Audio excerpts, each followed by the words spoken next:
Welcome to CSL TV. And I just hope you guys are having a beautiful, blessed day.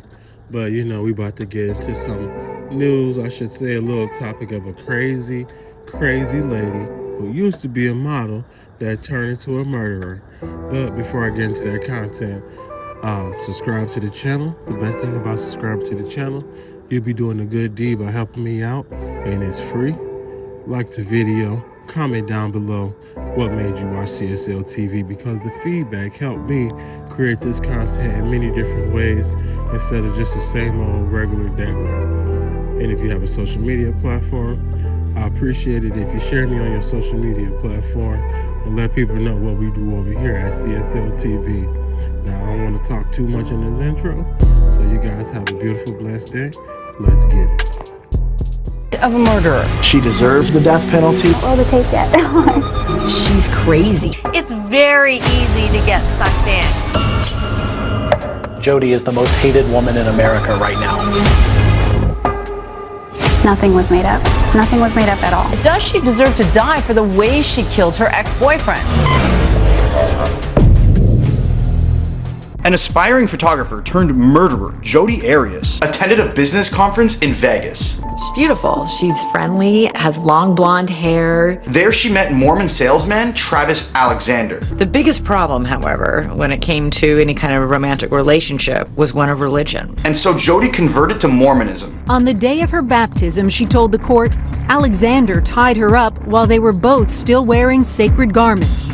They forced her to have anal sex. What started as a forbidden relationship loaded with premarital sex turned into one of the most toxic relationships ever. The two snapped naked photos of each other at Alexander's home right before the killing. After 5 months long distance, they broke up. And that summer, Alexander started dating new women. Meanwhile, that same summer, Jodi moved closer to him. I said, Travis, I'm afraid we're gonna find you chopped up in her freezer. They continued to talk while she secretly stalked him and even slashed his tires. She would sneak into his house through the doggy door and sleep on his couch at night. After Alexander missed a conference call on June 8th, concerned friends entered his home to find his lifeless, brutalized body.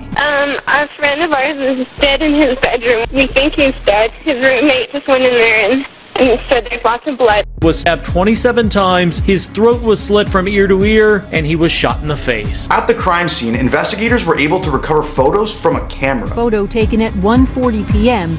shows Arias posing nude on Alexander's bed. They soon realized that these photos were taken the night of Alexander's murder. This time-stamped photo shows Alexander's body on the shower floor. Between the time of his death and the discovery of his body, Jodi had repeatedly left messages on his voicemail.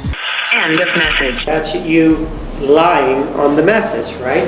Yes. They also discovered a mixture of the couple's DNA and a bloody handprint. Jodi initially claimed she had not seen Alexander since April, but her story soon changed. I've lied before. That doesn't mean that I'm a liar. She said they together were the victim of a home invasion. Witnessed Travis being attacked by two other individuals. Who? I don't know who they were. After 4 years behind bars, finally in 2013, Jodi faced trial. She's facing the death penalty. And to avoid that, she offered all she could to the prison system. In prison, there are programs I can start and people I can help.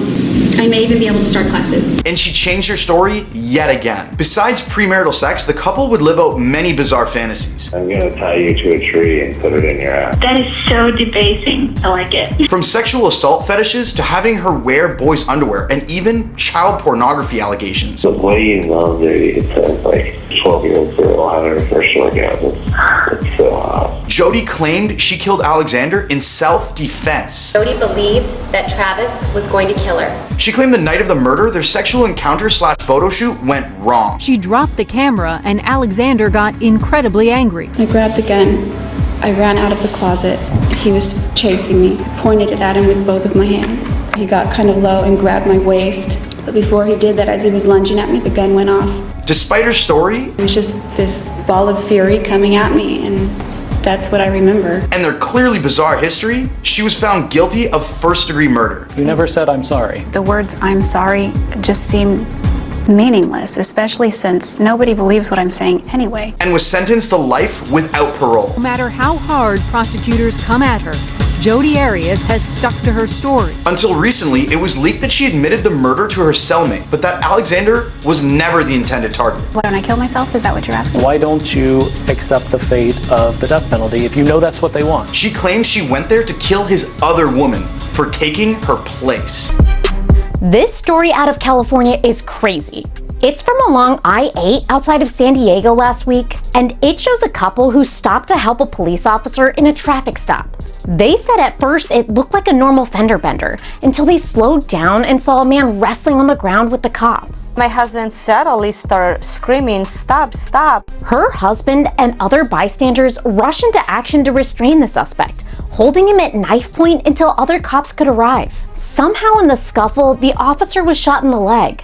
Apparently, the suspect was trying to get the officer's gun. Thankfully, one bystander who stopped was a nurse. Let's see if they have a tourniquet in that car, a proper tourniquet. The officer, Tony Pacheco, is a 7-year veteran of the California Highway Patrol. Thankfully, he wasn't critically injured and is now in the hospital recovering. His attacker is behind bars.